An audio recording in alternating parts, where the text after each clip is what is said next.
Occult Confessions is brought to you commercial-free through the generous support of our patrons. Visit occultconfessions.com and click on Donate to help keep the history of the occult on the digital airwaves.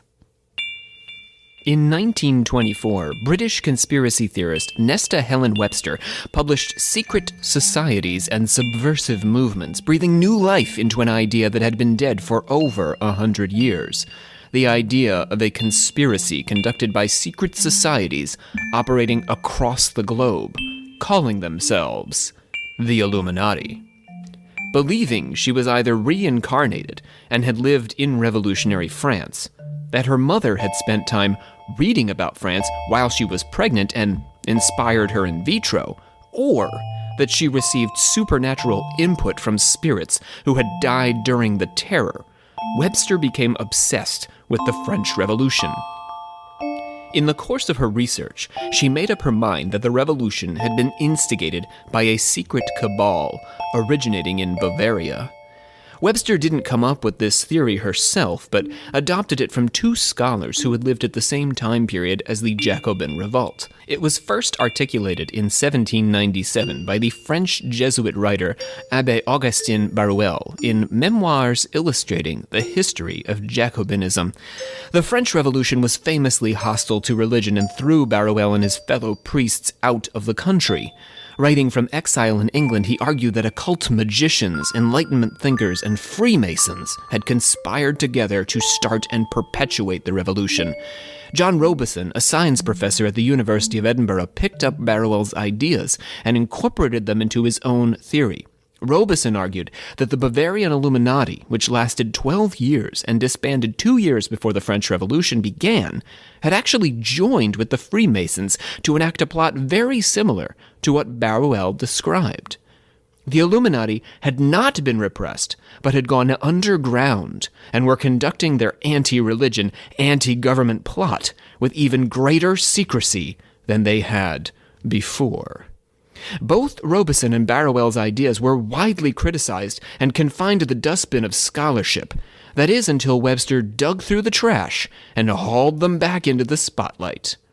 Webster believed that the Illuminati had not only started the French Revolution, but had persisted as a secret organization operating behind the scenes in various revolutions throughout the world, all the way up to the time in which she was writing. Webster further believed that these Illuminati were driven by an anti-religious occult agenda going all the way back to the 1st century and supported by a vast network of Jews intent on bringing down Christendom. Proof of this conspiracy was littered throughout history, she said. At the time she was writing, the most recent evidence had come in the form of the Bolshevik Revolution in Russia, which resulted in an anti-religious official culture eerily similar to what the French instituted after their revolution. My name is Rob C. Thompson. I am the Supreme Hierophant of our secret order of alchemical actors and Doctor of Things Occult. I am joined today by our Grand Master of the Order, Olivia Litterall. Hello. What's going on? Allergies are here. Well, but winter persists here in the Mid-Atlantic region. Does anyone feel the allergies? I feel your allergies, I guess. I feel mucusy. Disgusting. Yeah, but I made it into a song at least. It's a great way to start our... I liked your dustpan of scholarship, poetry, whatever you were saying. It's the finest of the dustbins. We're also joined by Dan Rosendale, a neophyte of the order. And fellow dustbin scholar. Dustbin enthusiast. Oh, Enthusiast. Yes, welcome, Dan. So glad to have you. Also allergy-free. Allergy-free. Out of the dustbin. Damn you, Dan. And Aubrey Radford, werewolf and person we know. Yes, hi. Get closer. Hi. Dust makes me sneeze. Where are you on the allergy scale right now? I'm allergic to dust. Oh, okay, so But- it's pertinent. I'm fine otherwise. Right. Yeah. You're not feeling anything because of the winter? What winter? Oh, It's yeah, I like guess getting it's a little warmish springy. Yeah, now. that's true. Yeah, But it's still February. It's Valentine's I Day. feel like it's I'm in allergy flip-flops. time. You are in flip-flops, But also, we You're are a surrounded by college student. cornfields, and those are Allergy dusty. time. we, the members of the secret order of alchemical actors, do solemnly commit ourselves to a full and honest telling of the history of the occult as far as we know it. Let's open up those 2020 plugs there, Olivia. 2020 plugs, 2020 plugs. So many Got plugs. a little bit of a different thing there. Yeah, I don't know. Yeah, I don't know what to do with it. I love it, though. It was I a love little it. hype for 2020. Because it's been 2020, but we only technically start our podcasting year after Valentine's Day. So here we are in our third year on the podcast. Let's talk about some people who are helping to make this happen. Anthony S., also Cody L., and I want to give a special shout out to Luke K., who has moved up the ranks and is now the top donor over on the Patreons. These folks and all of our patrons, which it's a growing number, family of friends who we love and we need because they are helping to keep the podcast going, and we are investing all the money we're getting from our patrons right back into what we're doing. So some things we're looking forward to in our third year here include expanding out onto the old YouTuberies to try to get more of you on the tubes. No, I don't think that's right. That's not right. So we're going to need some new equipment for that. Equipment and time. That's the stuff that we're investing in order to get more content out there to you, our dear confessors. And so we're taking that patron money to make that stuff happen for you. So please, by all means, consider joining the family of patrons over there on the Patreon. Olivia, you got anything else you want to plug? Because technically this is still the 3 plugs. I think we can keep it that way. We can always plug 3 things. Yeah, merch. Good. Yeah, the merch. Plug that. Got some T-shirts there We have you merch. can look into. Cool. Yep. And then also, we can plug my episode I just did, even though You want to plug the thing that they've already listened to? maybe they didn't listen to it. It could be, because this is yet. called Maybe they Illuminati, so we didn't. might be talking to people for the first time here. Hello, Yeah. people who are drawn to the word Illuminati. Hello. Olivia just did an episode about another thing you might be interested in. Digital Doomsday Cult. Yeah, so check that out. There you go. All right, let's close those plugs up. Plug. All right, this is the new year. We've officially started, as we've been mentioning, our third year here at Occult Confessions. So grateful to all the folks who have kept us going. I gotta be honest, if no one was listening to this, I would have stopped. Yep. There are podcasters out there, God bless them, who don't really care if anybody's listening. They'll just go ahead and do their thing. But we have had a small but steady growing audience over the last 2 years, and so I've decided, let's go ahead and do a third year of this. And once I commit to a year, I'm all in. So you confessors, you can rest assured I will be providing you with at least one more year of episodes. So I like to get started in a series by reflecting on a brief statement of values. Let our listeners know what we're keeping, what we're changing, and just where we're at on our priorities here for the podcast. We tool with the format every year to keep things fresh, and in the spirit of knowing that we've never got the formula exactly right, it's always good to try new things. So we will be trying some new things this year as well, keeping a lot of the basic stuff that you guys like, but making some little changes that hopefully you'll enjoy. Research remains our top priority. Number 1, first value. I want to give special focus to primary sources this year. For those of you still a little rusty on what primary sources means, those are first-hand accounts, either in books or pamphlets or people who practiced or witnessed or interviewed people directly involved in a particular occult theory or phenomena. So we want to chase down that first-hand story so that we can be doing our analysis right on the real artifact. It's common on the internet to pull together third-hand content from other people's second-hand content, but that's not really real research. So we want to be bringing you that pure, uncut, prime occult truth. Second, we've got reenactment. You guys feeling good about this so far? Pretty good. Yep. I think we You like have that? some prime research lined up. Yeah? Feeling it. Feeling it. Reenactment is a hallmark of our work here, starring my lovely and talented alchemical actors. We've got our monologues. We'll also be acting out our legends and myths, as you've all come to enjoy when the mood strikes us. This year, though, I'm going to be experimenting with some new segments. Listeners often write that they have to go back and listen to episodes twice. They're not complaining, but I take that as a compliment. That they're willing to listen to it twice. I also take it as a note of caution that I've got to give everybody's minds more time to process all the stuff that we're going through. So we're going to be working in some stuff that'll help slow down the story a little bit. Sometimes we're going to keep it up, keep the research hot and heavy here. But we're going to slow down the story periodically and take time to reflect on what's going on. Okay. Finally, ritual, which is an important part of the ritual here at Occult Confessions, is the flow of knowledge and inspiration back and forth between me and the alchemical actors gathered around me at the table here, guys. Hello again. Hey.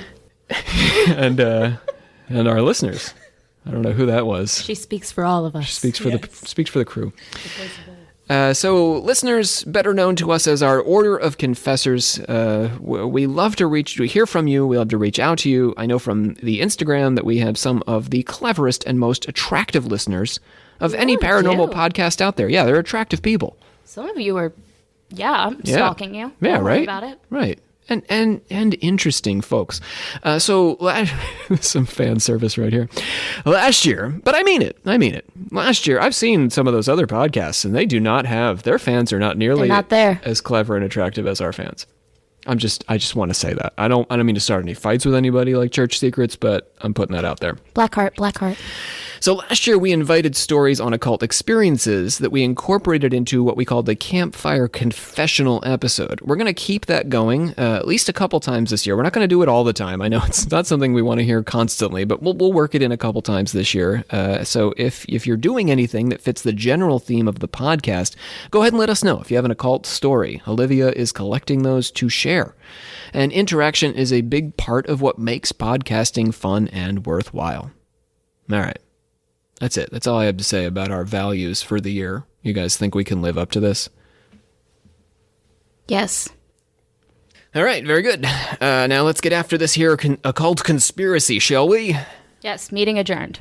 Oh, okay. But no, not entirely. No, I mean the meeting part. The meeting about the meeting. Evening. The meeting of the meeting. Adjourned. But the next meeting, that is the meeting, we're doing that right now.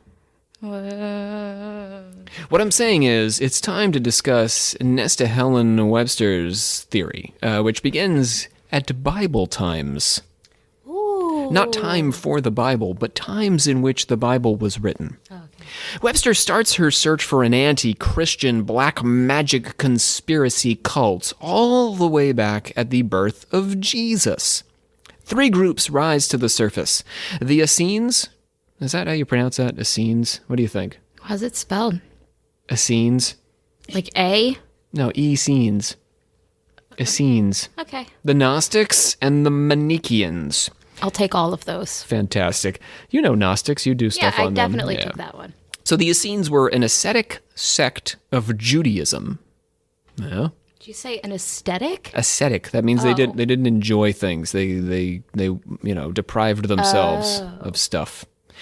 And they were most popular in the 2nd century BCE, best known for the composition of the Dead Sea Scrolls. Oh, okay. Yeah, those guys. According to Webster, they operated a secret communal society that became the basis for future anti-Christian groups. But they could not have been anti-Christians themselves, since history was still a couple of hundred years from having any Christians for them to be against. But if there would have been Christians, they would not have been fans. Thanks, Webster.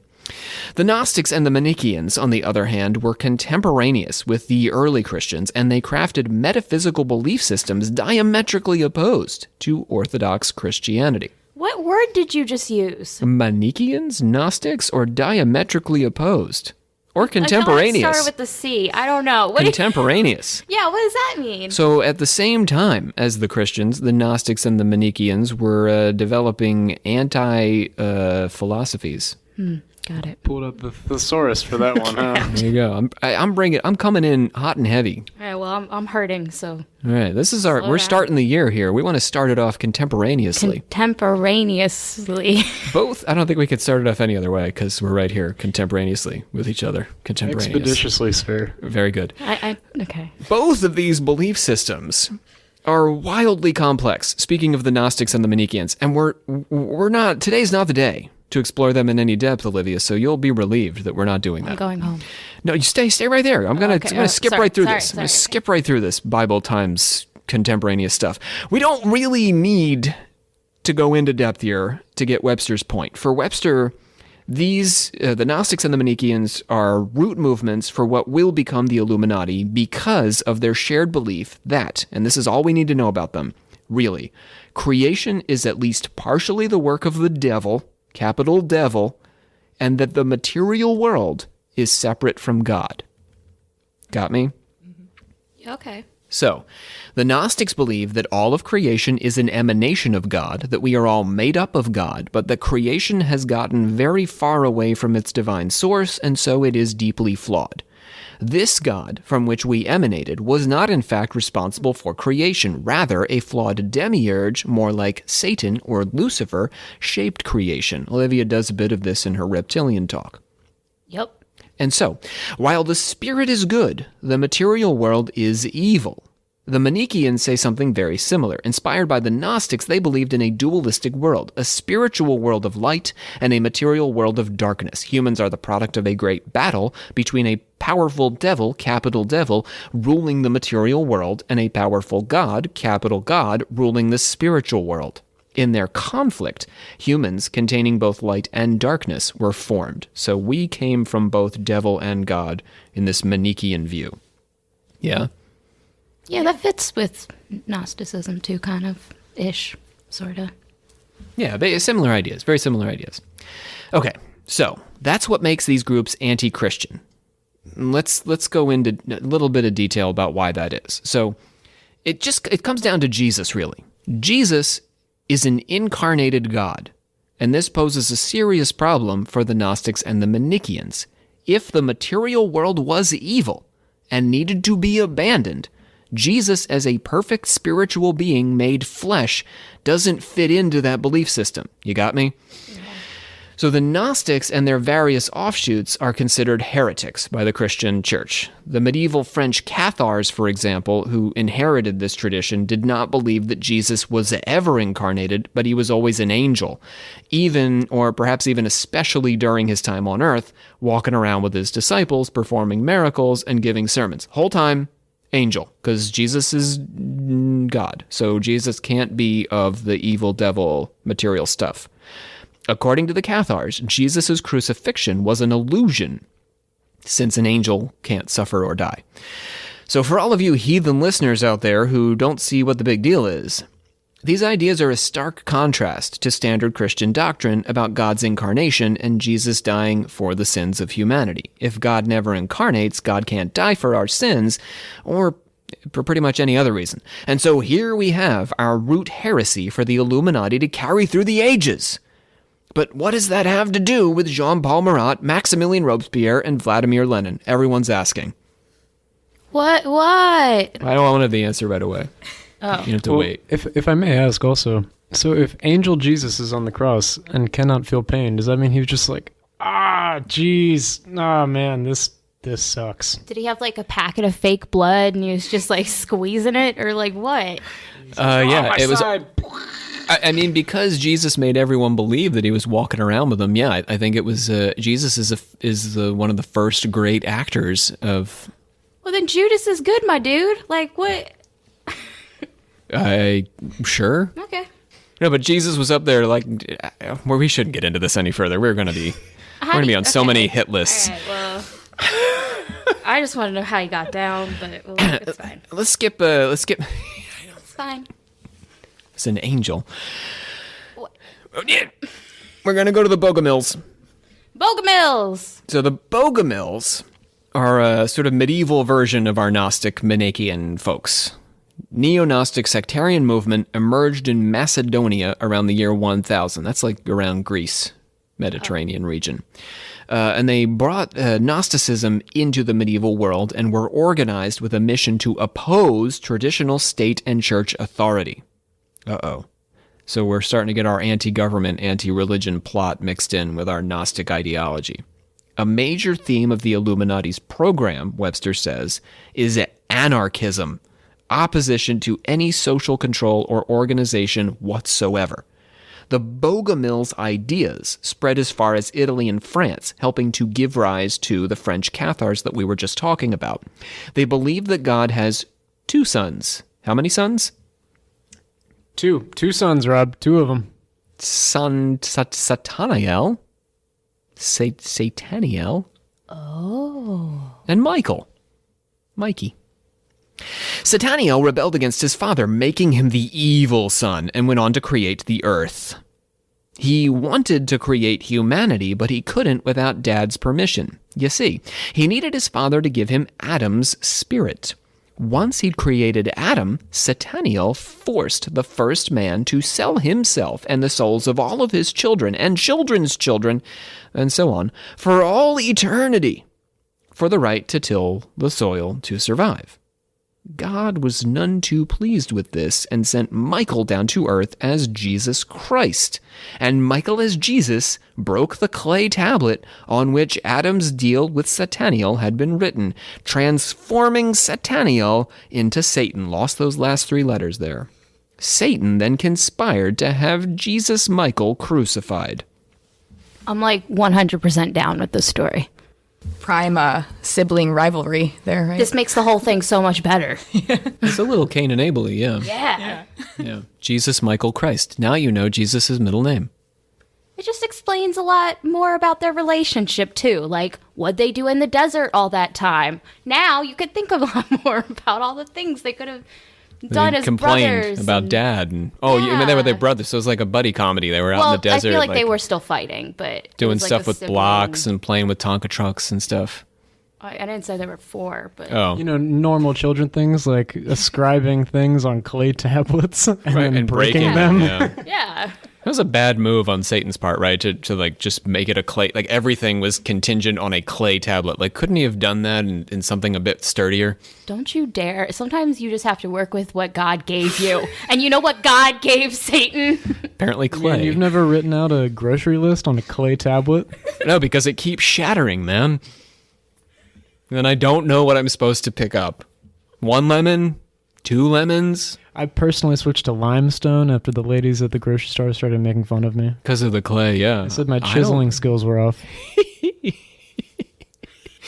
I think that had more to do with your workout routine, Dan. Ooh. You know what, man? We're back. Year 3. Year 3 here, bringing our top game. So, the Bogomils revived major Gnostic themes of an evil demiurge ruling the earth and creation being the work of this evil being. And although they called themselves Christians, they were heretics in the eyes of the church, capital church. It was the Bogomils who introduced the Knights Templar to this anti-Christian theology. And in Webster's view, the Knights Templar were the first large-scale organization to grow the seed of the Illuminati conspiracy in Western culture. Now, I do want to take a moment here to bear in mind that I am, in this episode, focused on unpacking Webster's theory. The truth behind who the Knights Templar were and all the other groups we talk about is for another day. We're going to get there. We're going to talk about these guys. There's a whole episode about the Knights Templar, which is coming up next. But right now, I just want to tell you what Webster thought. So these are not my ideas. This is not stuff I've researched. It is, but at this moment, I'm leaving all that to the side so that we can focus on Webster's conspiracy theory. You got me? Yep. All right, you guys have to respond because our friends at home can't. I mean, they can, but I can't hear them. They're screaming right now. That they get it. Please move on, Rob. Okay.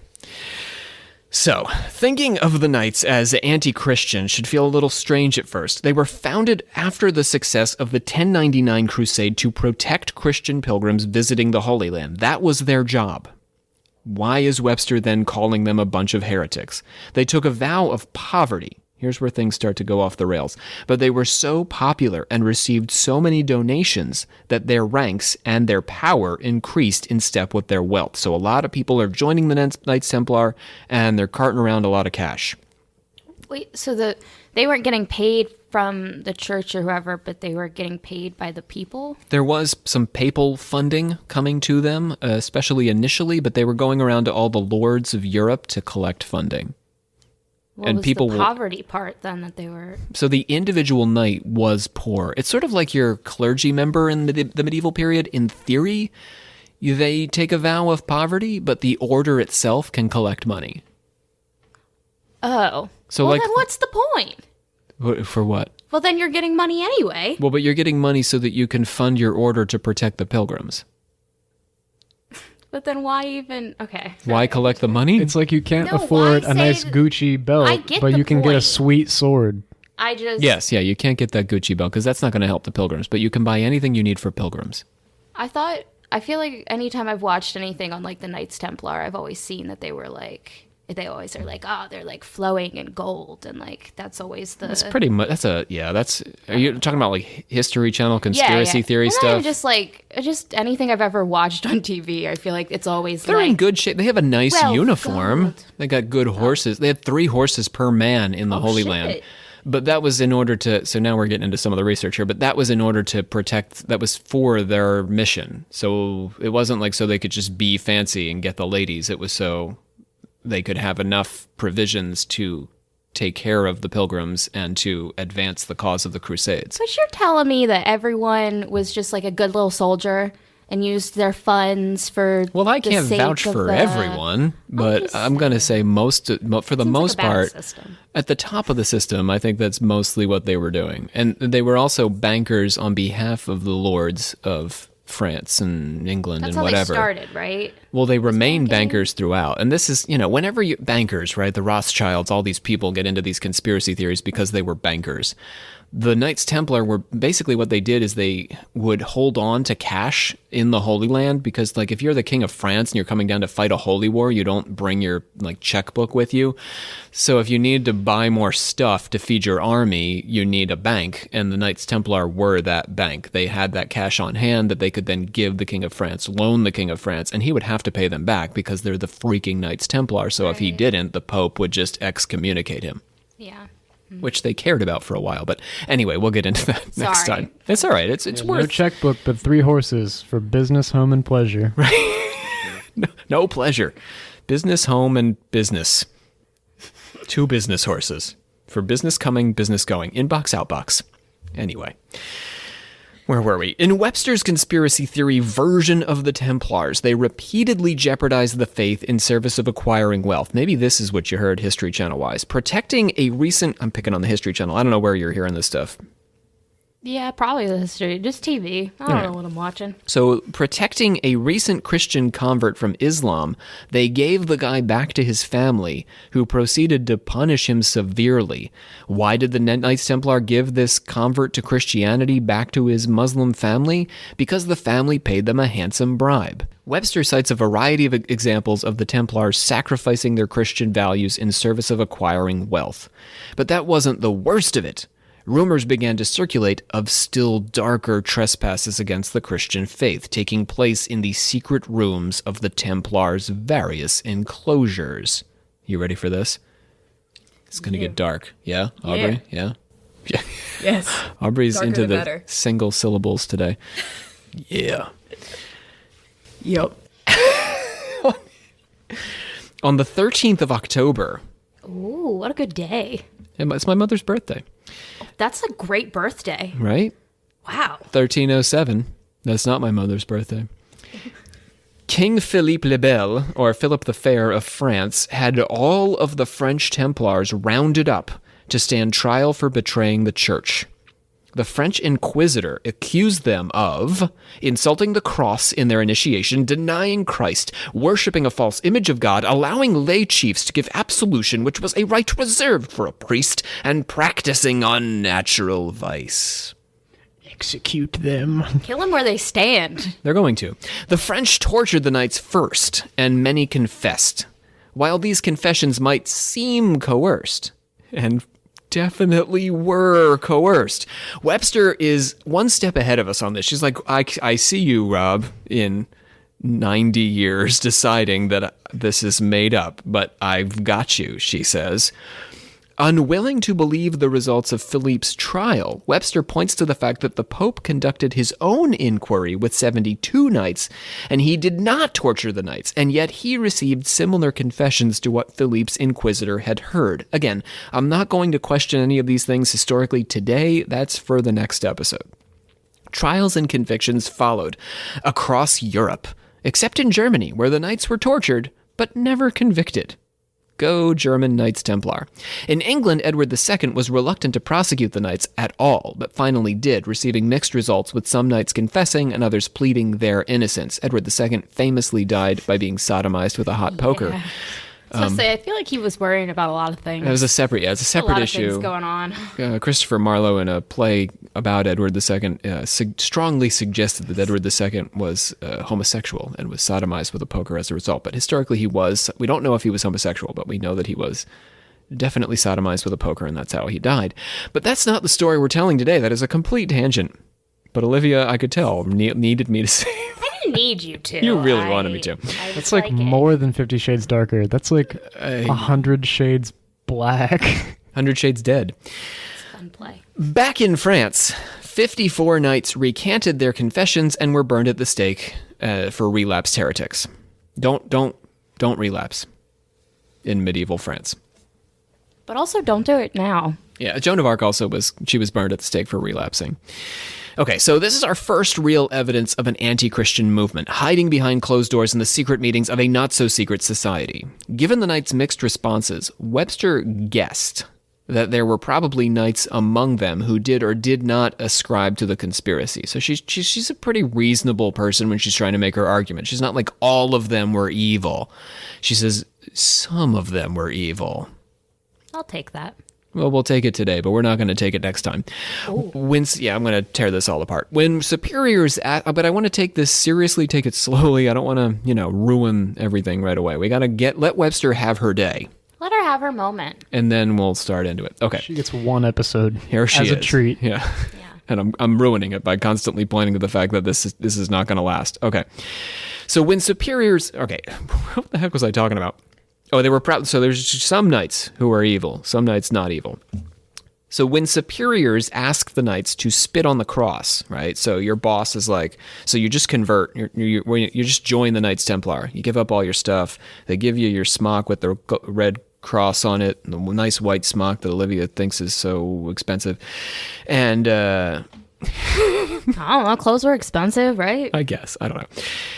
So the very next thing that happens is, the lead knight comes up to you and he says, spit on the cross and curse Jesus. Oh. They're actually testing you to see whether the knight belongs in the inner circle of anti-Christian conspirators. So if you refuse, they don't let you join the inner circle. Oh, shit. This is like in the Kingsman. No, sorry. That's not for... Stop. So what you're telling me is the one key into the inner sanctum is if some random guy is like, yo, spit on that cross. And you do. And then you do. And then you're in. Yeah, you're all in. Like, yeah. That's all you got to do. I mean, it is medieval France, so you're cursing the god who, is going to decide whether or not you spend eternity in hell. So that's a big choice. It's just like the Kingsman. Right. But you get brotherhood, I guess. That's like a plus. Yep, you do. Probably like a sweet hat. Sure, you do get a sweet hat. You're going to get a sweet hat either way. It's a fair trade-off for the times.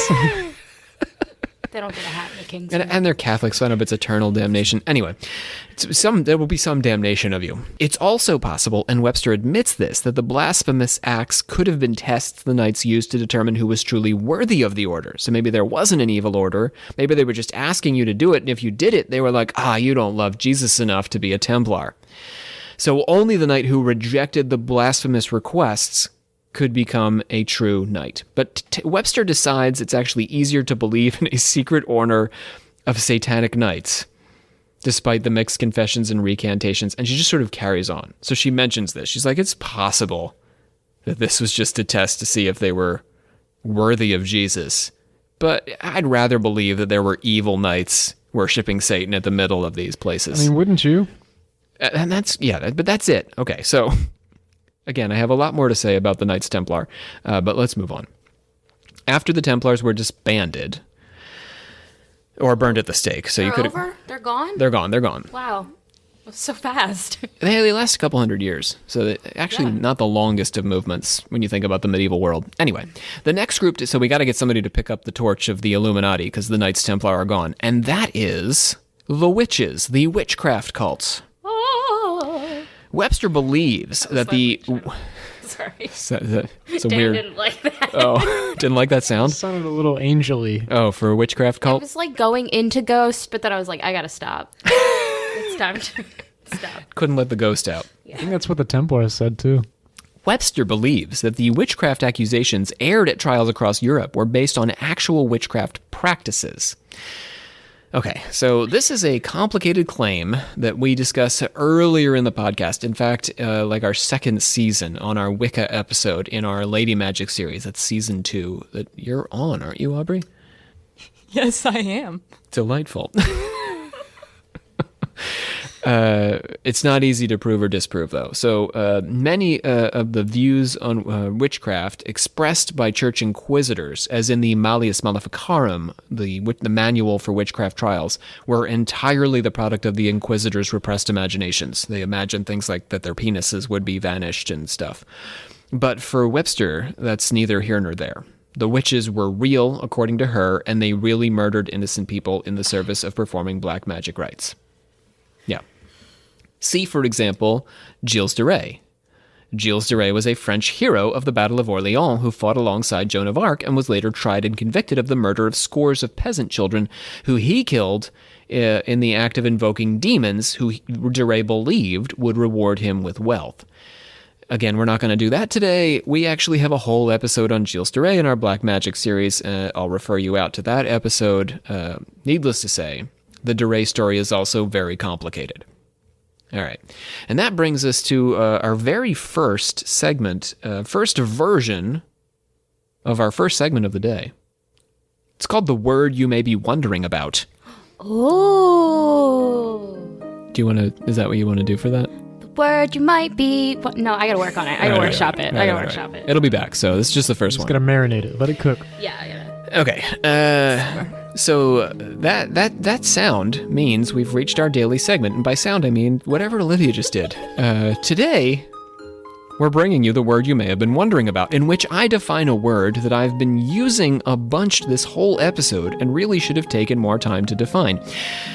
We want to thank a listener and patron, Leslie Joy, for suggesting this segment. Good idea, Leslie. I love you. And so, let's have our first and lesbian partner of Olivia Litteral. Her and Ryan were looking for a third. Apparently they found it. Sorry. She is a Pisces, and she would complete our water sign triangle, but that's besides the point. They're not really looking for a third. Stop sending messages Please on Twitter. Stop sending me mail. How did you get my address? And so let's have our first word you may have been wondering about. Today's word is Illuminati. It's in the episode title, and I really should have spent more time defining that word. In case you haven't heard of that strange word before. So the term Illuminati dates to 1776 when German professor Adam Weishaupt used it as the name for a secret society with a mission to undermine the established powers that be throughout Europe. We'll get to him in a little bit. But today, most conspiracy theorists use the word to describe any elite group or groups with a hidden agenda to control or otherwise subvert the will of the masses. So, when a podcaster says Beyonce or Jay-Z are in the Illuminati, they don't really mean a cohesive group dating back to the late 18th century, nor do they mean that Jay-Z and Beyonce are in Bavaria. They could mean that, but they could also mean that they are simply members of an elite group with a secret plan. And that's the word you may have been wondering about. Now I know. That's me. I think their secret group is just called Tidal. Title. Oh my god. Title. Insert can't. title here. No, like, that's his Tidal streaming is- service, Yeah. Jay-Z. Oh, I don't know anything about Jay-Z. He's like trying to usurp Apple and Spotify. It's on, yeah. Yeah, it's Oh, you're it's right, on you're streaming right. services. Lemonade is all Shut on up. all platforms. Are we like plugging them now? Plugging Beyonce. Yes. I'm sure she'll reciprocate. And do I'm not support billionaires. They're all crazy. confident that she will reciprocate that, so. All right. Moving back to Webster. Next in her progression comes the 17th century Rosicrucians, a possibly imaginary secret order of Christians. The Rosicrucians, if they existed, self-consciously took up the mantle of their predecessors in the Knights Templar and the witch cult by using the Rosy Cross as their symbol. Okay, well, so the witch cult didn't use the Rosy Cross, but the Knights Templar did wear a big red cross on their chests, and the Rosicrucians used a rosy cross. So, correlation? No. The Rosicrucians, Webster says yes, whereas it's her day. Oh, sorry. The Rosicrucians believed that Christ established a college of magic among his disciples, reserving the greatest mysteries for John and Paul. These mysteries were reflected in a series of manifestos by the pseudonymous Christian Rosicrucians and the allegorical narrative The Chemical Wedding, one of my favorite occult books. Oh, I remember that title now. The Chemical Wedding? Title. Yeah, we're going to do that. We're going to do the Rosicrucians, too. That's an episode that's coming up. Cool. Okay, so these books and books inspired by them are the only real activity we scholars can attribute directly to the original Rosicrucians. So it's possible there never were secret meetings of anyone calling themselves Rosicrucian, just people sitting alone writing books about secret orders that don't exist. Right? Could be. That's how I spend my Saturdays. I was going to say I aspire to do that one day. One day to write books about things that don't exist, secret orders that aren't there. Yes. Isn't that what J.K. Rowling is making millions of dollars off of? I'll get on that, Aubrey. What are you doing? Was that a dig? I think it was. I don't know. She hates trans people, so it's I don't okay care. to dig J.K. Rowling. She's not safe. Yeah, she's not safe anymore. Well, there goes that plug that we were getting from her. But Beyonce, still possible. Throughout the early 17th century, people posted public notices in newspapers looking to join the Rosicrucians, but there is no documentary evidence of any order ever responding. It's the saddest thing in occult history, really. All these people begging, the want ads in the newspaper. Please let me join you. They got left on red. It's like a personal ad, right?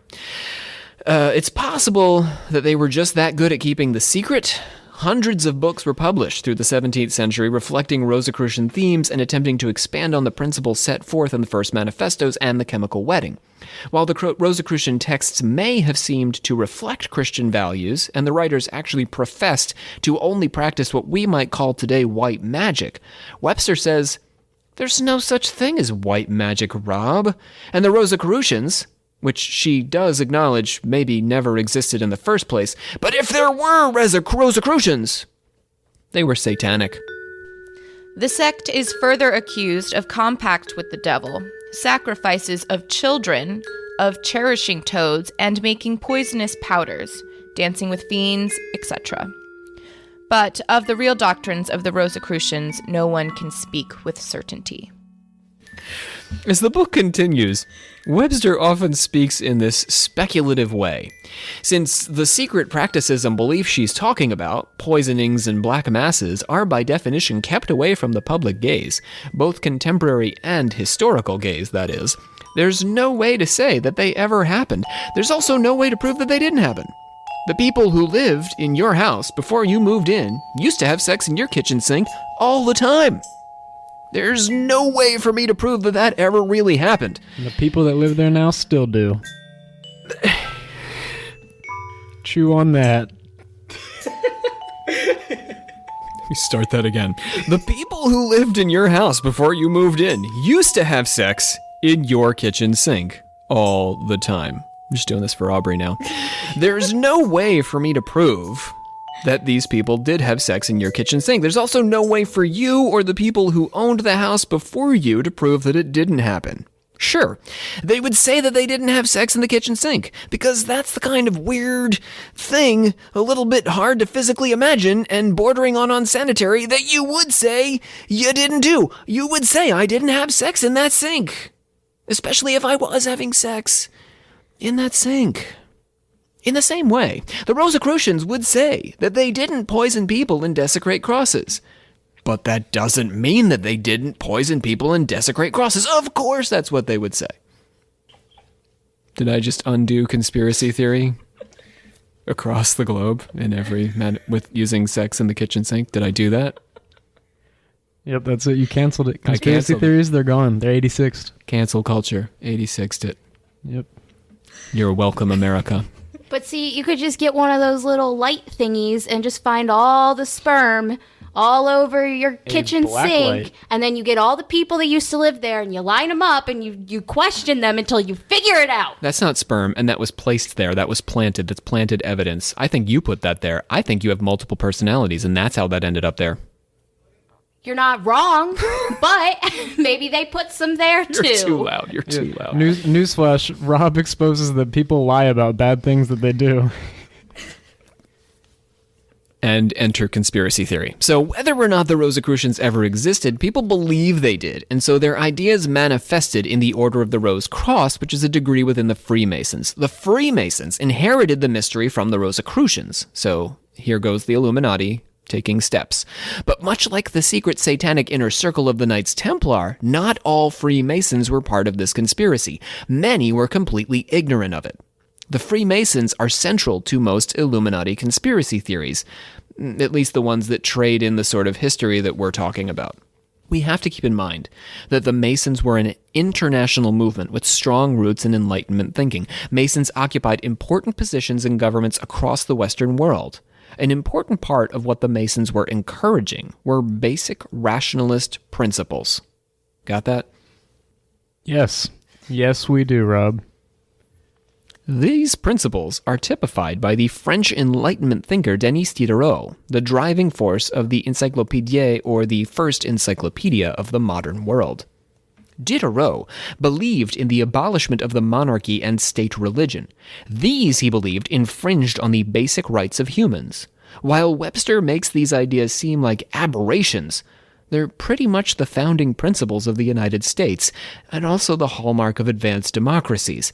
But Webster says these ideas are both anti-Christian and anarchist, the twin handmaidens of the satanic Illuminati conspiracy. The French Enlightenment's Encyclopédie was the work of brother Masons, collaborating to undermine both church and crown. The Masons were infiltrated and overcome by anti-religious, anti-monarchist revolutionaries. It's no accident that occultism flourished in France in the work of such notable magicians as Saint-Germain, Cagliostro, and Franz Anton Mesmer. And that brings us up to the actual Illuminati, who were a real secret society that existed for just about 12 years in Enlightenment Bavaria.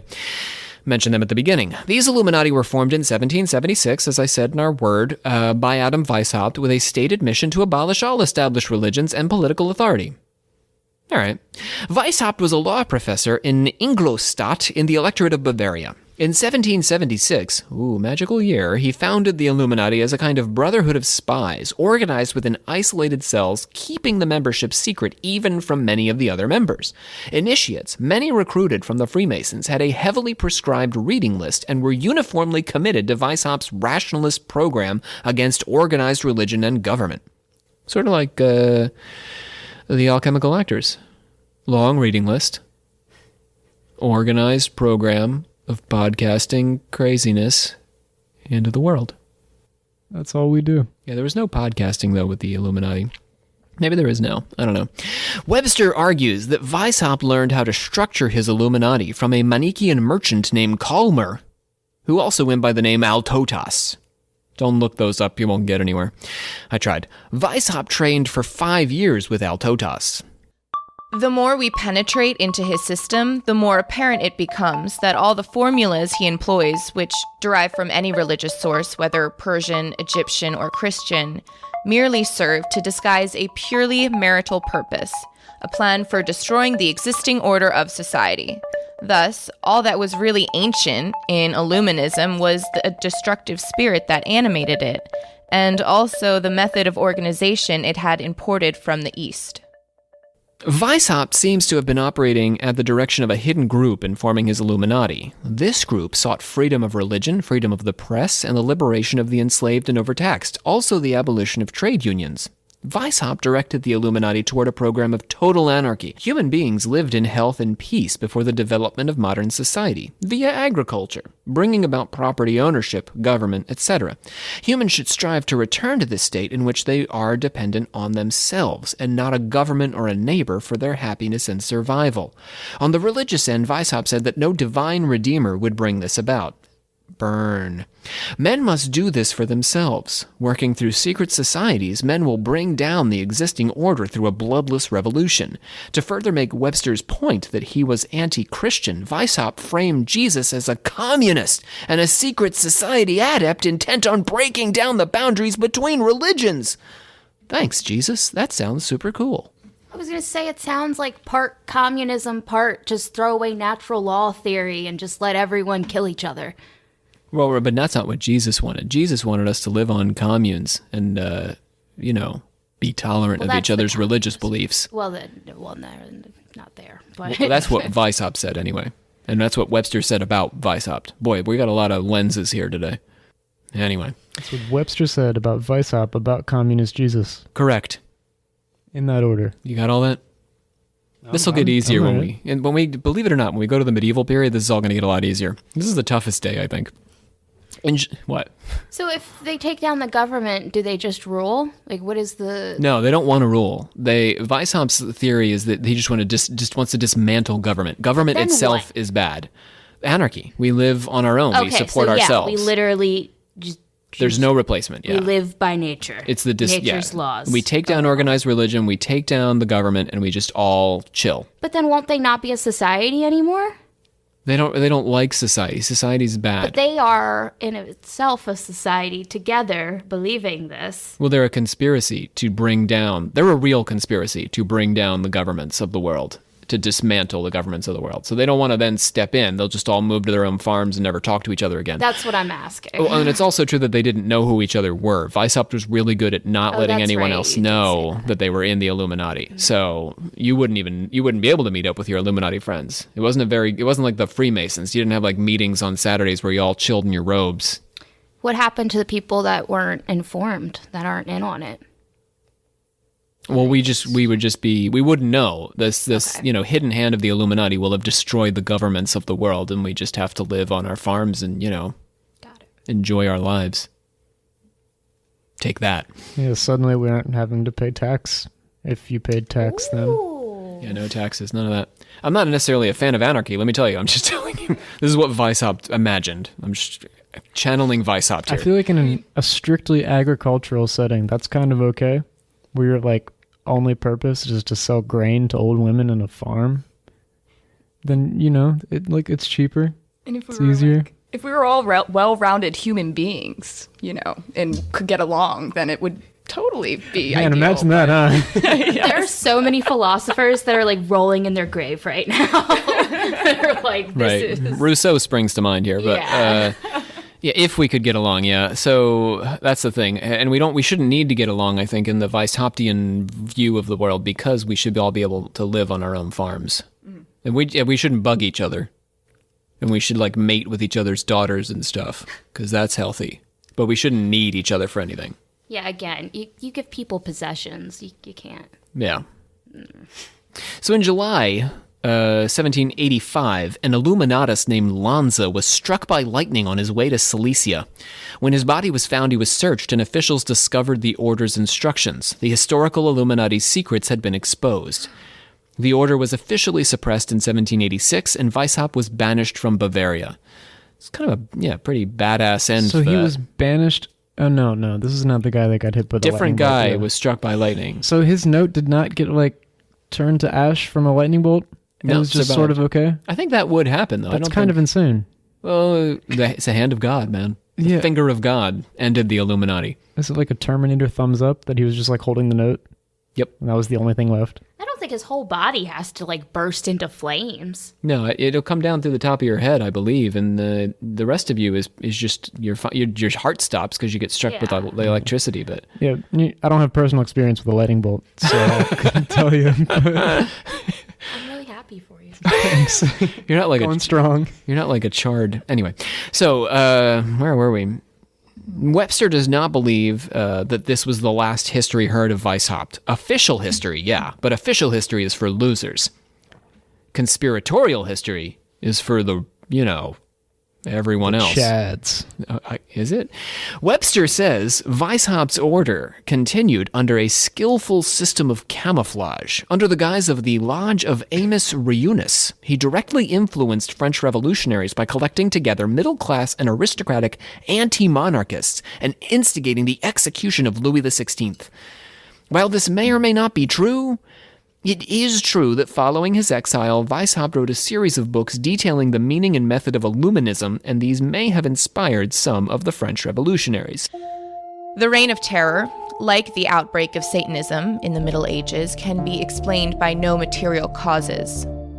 The orgy of hatred, lust, and cruelty directed not only against the rich, but still more against the poor and defenseless.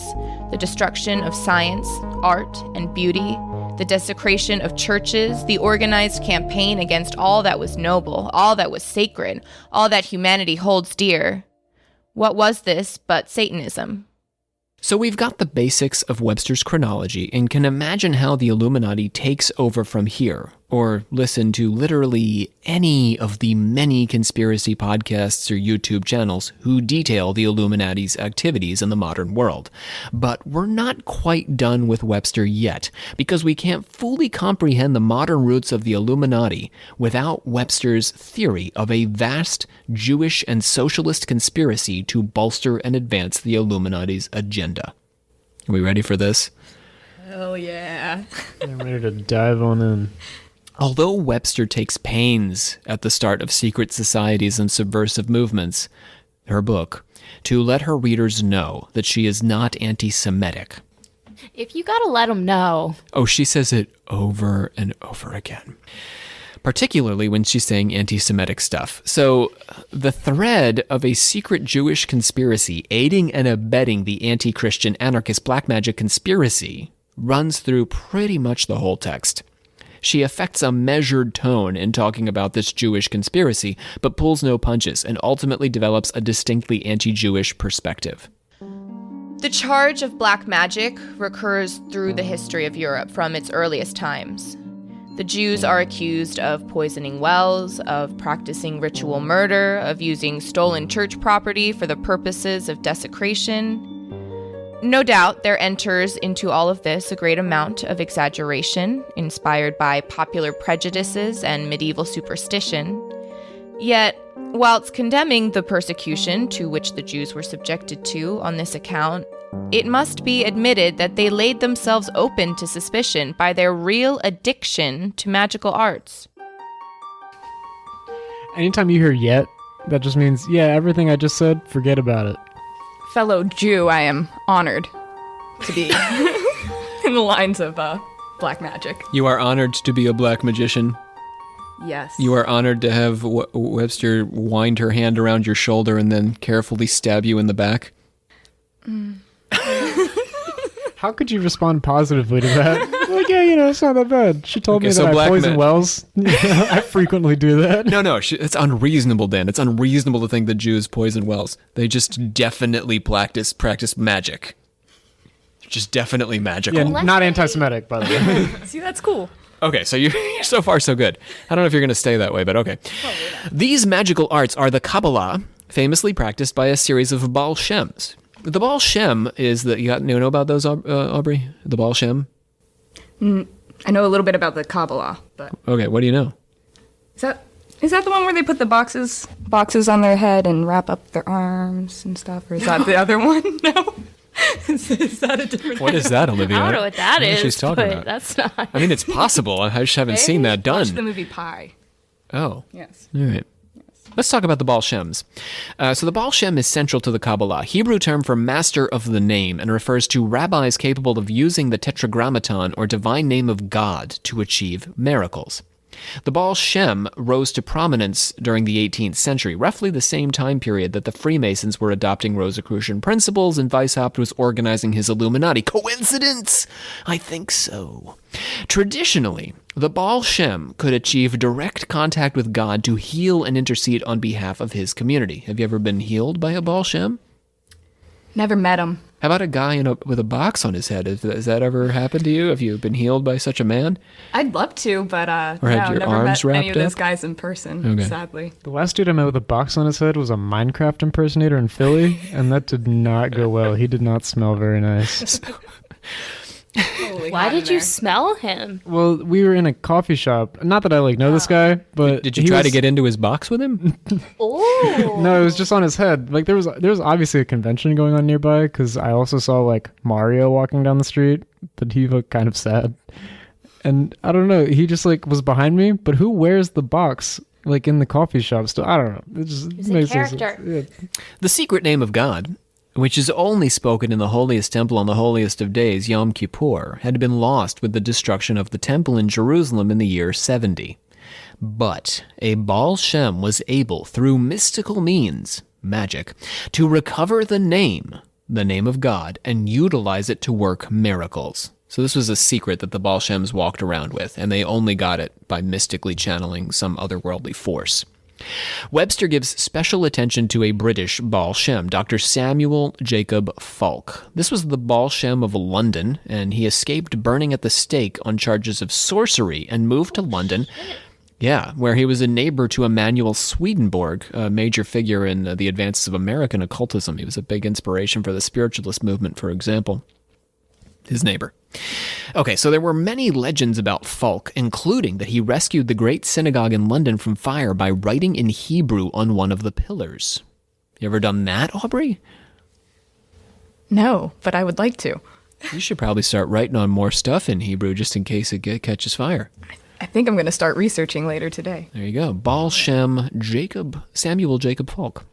Anyway, Webster claims, and this is not something you're going to find in your research unless you read her book, that Falk he placed, historically, in the 18th century, crosses dipped in his apprentice's blood at the four corners of his garden and sacrificed a goat inside of an elaborate sigil written on the ground in which he had written the name of God and God's angels and a chapter of the Gospel of St. John.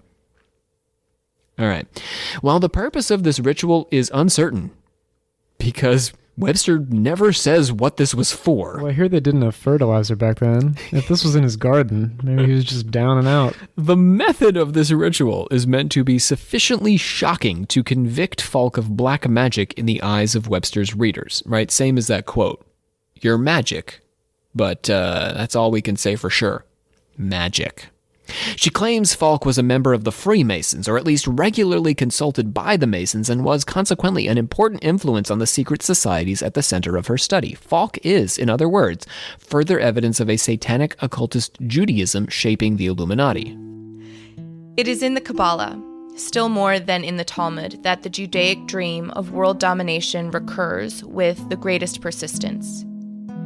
A race that has always considered itself entitled to occupy a privileged position amongst the nations of the world must inevitably meet with resentment. And in a primitive age or population, resentment is apt to find vent in violence shocking to the civilized mind. A Kabbalistic reading of the Bible using a secret code reveals that Jews in the know were aware of Jesus as the Messiah, but leading priests denied him for fear of losing their authority. So they heard about Jesus, they were like, Jesus is real, they read it in the Bible, and they're using the magic of the Kabbalah, and they were like, no, we can't let anyone find out about this, because then we won't have Jews anymore. Webster says that a general hatred of Christianity permeates rabbinical tradition. She cites the Toledat Yeshu, a actual real book, satire on the story of Jesus, that circulated in the late medieval period and may have been read by Jews on Christmas.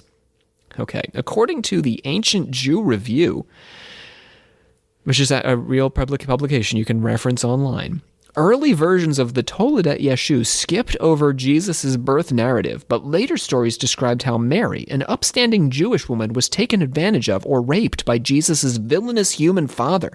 The story goes on to describe how Jesus stole the Tetragrammaton from the temple and used it to perform miracles. The rabbis excommunicated Jesus, and he was crucified on a cabbage stalk. Is it that sturdy to crucify someone on? It's a satire, Dan. They took him down a couple pegs there. Right, so apparently Jews read this on Christmas Day. That's a lot more. In 1350. Fun. Have you ever read that, Aubrey? No? I've never heard that story before. Would you like to read that at Christmas? Is it bad to say yes? I mean, what is more festive than the rape of Mother Mary? Oh my goodness, yeah. Oh my goodness. My goodness. There's a Which Catholics I do not condone, for the record. My mother is having a heart attack somewhere. Catholic fainting, yeah. Riley fainted. Okay, so Riley's done. The existence of such a satire is not necessarily evidence of a vast Jewish conspiracy to undermine Christianity. So, Aubrey, you can enjoy. People are apt to find each other's religions sometimes a little silly. Although we tried our best to be sensitive on this podcast, we also sometimes find other people's religions silly. But that's not evidence that the alchemical actors are attempting to bring down any religion in the service of some grand plot, just as the Toledat Yeshu is not evidence in and of itself that the Jews are trying to bring down Christianity. The idea of a Jewish conspiracy to undermine Christendom was most famously articulated in the Protocols of the Elders of Zion. This was supposed to have been a secret tract traded among Jewish Illuminati, detailing their plans for world domination. Webster was clearly inspired by this book and even contributed to a series of articles about the Protocols, which appeared in London's Morning Post. At the time she was publishing in 1924, the Protocols had been exposed as a fraud. But that didn't change Webster's mind about the Jewish threat one bit. The theory of a Jewish world conspiracy does not, of course, rest on the evidence of the Protocols. To judge by the paeans of joy that rang through the press after the publication of the Times articles, one would imagine that with this so-called refutation of this one document, the whole case against the Jews had collapsed, and that the anti-Semites must be forever silenced. Yet, intelligent Jews must be well aware that whether secret societies have contributed as much to past revolutions as these writers believed, their existence and their very real influence is not a matter of surmise, but of historical fact. The conspiracy is also communist and socialist, which should come as no surprise since it inspired Lenin in Russia. Socialism has only been able to make headway by borrowing the language of anarchy in order to blast its way to power. Peaceful communism is simply a matter of population control. The conditions under which man can sit in the sun and enjoy the fruits of the earth with little effort must be transformed with the multiplication of the human species into a system which recognizes private property. Our capitalist social order is necessary given the size and complexity of our society. Any opposition to that order is advocacy for disorder, says Webster. Ultimately, this is the great problem with Webster's argument. Her definition of a revolutionary, an Illuminatus, is so broad that the conspiracy is so comprehensive that anyone with any idea outside of her vision of the status quo seems to be caught up in it. Every new thought is a challenge to the old world order, and it's also an existential threat to society. Every interpretation of religion or culture or society that doesn't exactly match Webster's own is anathema. If the conspiracy is everywhere, then it's probably nowhere.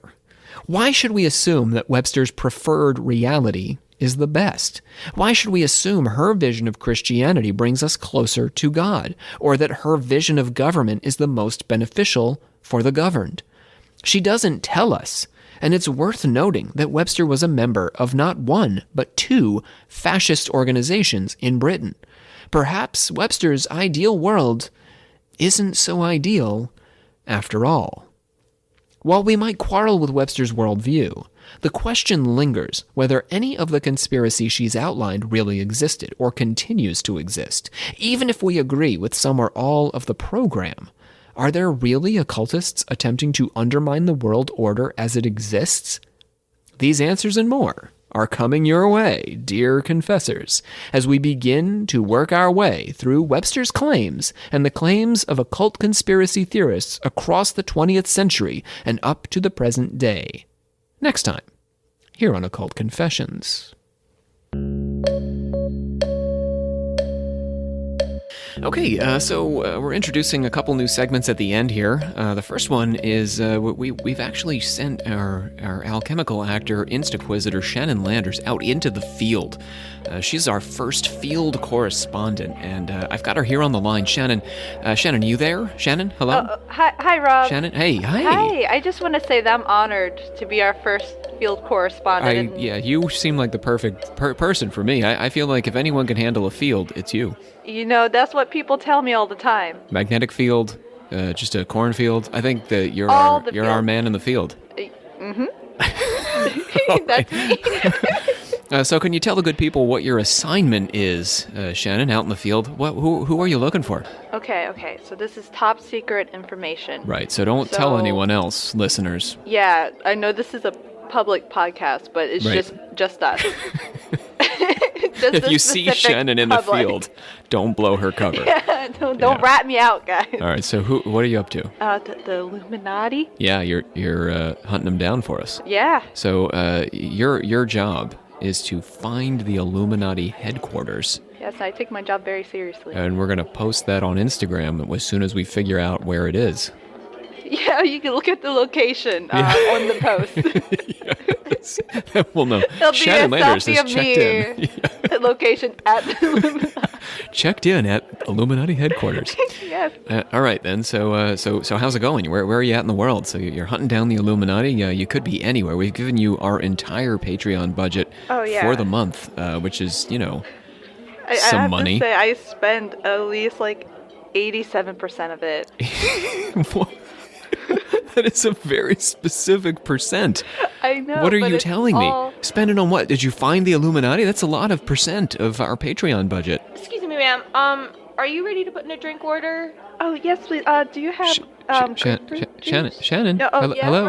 Rob? Sorry, 1 second, Rob. Are you? Do you have grapefruit juice with like medium pulp? What? I only have full Shannon. pulp or no Shannon. pulp for my grapefruit. Can Hello. you just do half and Co- half? come in, Shannon. I can Shoot, cut it with field sparkling correspondent. water. Come in, please. Come in, I'm sorry, please. ma'am. That'll be fine. Whatever it'll be fine. Can you? Thank What? you. Are you out to eat? Yeah. How could I find Illuminati on an empty stomach, Rob? Wait. So the 87% of your budget. You gotta tip your server. You've been tipping generously. Yeah, 87%. You've been tipping 87%. Okay, Rob, you gotta listen to me, all right? So, Uh-huh. like, this Waffle House is, Yeah. like, not like any other Waffle Houses, okay? I got your grapefruit right here. Thank you You're so at the much. Waffle House. Yes, this is, I'm telling you, I've You're been at a researching Waffle House. all morning. Uh-huh. And by all morning, I mean about, like, 15 minutes. And I got hungry. You've been researching for 15 minutes. Well, I got hungry because that's why I can't research for any longer. Were 'cause I you need food. already in the But Waffle House while I when was you got here, hungry? I went to the bathroom, all right? There was like a Uh-huh. little logo drawn on the side of the bathroom stall, and Right. it looked interesting. So I started researching it on my phone, and like I'm telling you, these Waffle Houses, they're connected. And I want to get to the bottom of it. Yeah, they are connected. They're a corporation. But it's much deeper than It's that, Rob. a whole. It goes. All right. Like, all right. there's this guy sitting in front of me. He's very suspicious. Why do you say that? He's been here for at least 45 minutes. But that's a normal. Why would you it's a willingly nor- stay at a Waffle House for that long? Are you ready to put in your You food? make a good point. Yes, please. Did you have? All right, Shannon. We're gonna let you go there. Good luck over at the Waffle House. Thank you. I will get back to you. I want you to with- get to the bottom of this. If there is a connection between the Waffle Houses and the We're Illuminati, gonna find it. I Yes, fully ma'am. expect. Oh, yes, of course, waffles are square, and the Illuminati's all have about triangles. I have. All right, so all right, that's it. We're gonna get out of here. We're heading So, heading after that. what do you know about the Illuminati? Why do you ask? Hello, Shannon. Shannon, are you there? Well, she's probably all right. It's just a Waffle House. Well, maybe she really is onto something.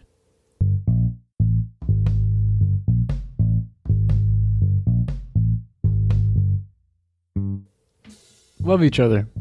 Conspiracies are very angry and usually self-centered. And it's okay to have different thoughts and ideas and worldviews. So love each other for them. Unless that worldview means that you hate another person. Because that's not cool, man. Thanks, Dan. Love you, Rob. I love you too. Should we leave? Do you want us to leave? Should we go? No, we were hoping you would join this. I'm forced too much for me. Aubrey? The more the merrier. Strictly a 3 gal. Well, we've got to 3, Olivia, and I'm afraid we're at our limit. All right, let's go ahead and open up the order of confessors there. Yeah, nobody does anything. It's just a gong. We've got a couple of folks that we want to shout out to. We got Putrid Gospel. Oh, Let that's us a know. name. Yeah, how about that? I need to marinate on that one for a second. Putrid Gospel is also concerned about the Henry Zabrowski guitar riff. See our last episode's Order of Confessors. We discussed this, and I think we're still marinating on it. But Putrid dropped us some stars. Thank you. putrid. Morrigan Bone Gardener. I love that. Feels good in your mouth. Say that. Go ahead and say that, Olivia. Morrigan Bone Gardener. Morrigan Bone Mourner? Bone Gardener. Bone Gardener. Yeah. References, but you're not going to like this. References the Crowley poem and the Holy Rhyme on Team Rob on this one. Here we go. But you're going to like this. Morrigan says, we're awesome. A+, love it. Aw, A+, love it. Perfect I OC only have one question. trifecta. How do you cultivate bones?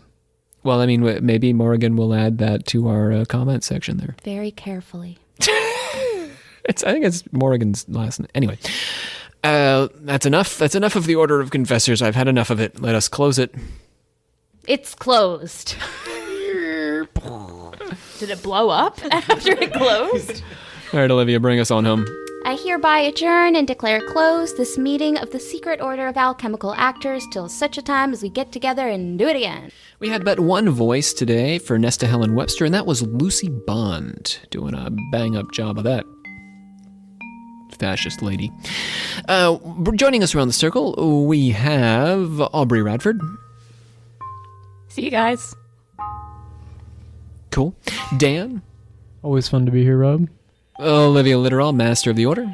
Bye, guys. My name is Rob C. Thompson. We are have recorded, do the recording, at the Cadby Theater at the Chesapeake College on Maryland's beautiful eastern shore. Coming up next time on Occult Confessions, we visit the medieval period, a great period to not be alive, in which the Knights Templar are put on trial for all the horrible things we mentioned in today's episode. Catch you next time here on Occult Confessions. Yeah, we've lost our rhythm on the end there. It's that pause.